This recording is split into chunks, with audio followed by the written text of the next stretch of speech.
It has been a year since the YMCA in Findlay broke ground on a multi-million-dollar project. The goal was to bring a new early learning center to town. And a week before doors finally opened, WTOL 11's Jack Crum, he got to see inside and learn how this center is expected to bolster childcare.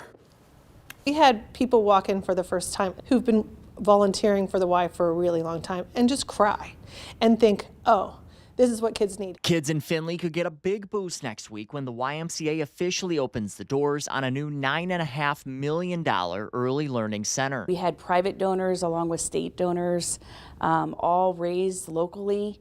And once again, just the generous support of this community. And we are so blessed to have so many people that have wrapped their arms around us and believed in our mission. Construction began last year, and the Y held a ribbon cutting last week ahead of the opening next Monday. Stephanie Parsons is the Findlay Family YMCA CEO. We cannot believe that we have this in our community.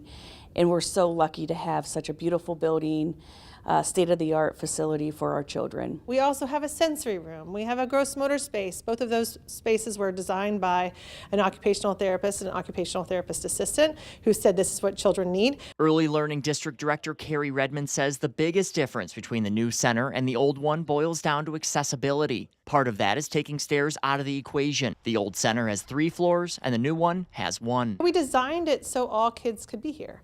And there's needs in our community for our kiddos. So we now have things that when we designed it, we thought, well, if we want to truly be able to help all kids, we have to put it in this space. And so we did. Redmond says another need the new center addresses is bridging the gap in Findlay's shortages in childcare. It's a reality that there's not as many spaces for kids to go to childcare. There's not as many spaces for kids. We now have those spaces. The center was designed to serve more than 300 children, but also support development aimed towards infants all the way up to 5th graders. Fees vary on factors like household income and size. In Findlay, I'm Jack Crum, WTOL 11.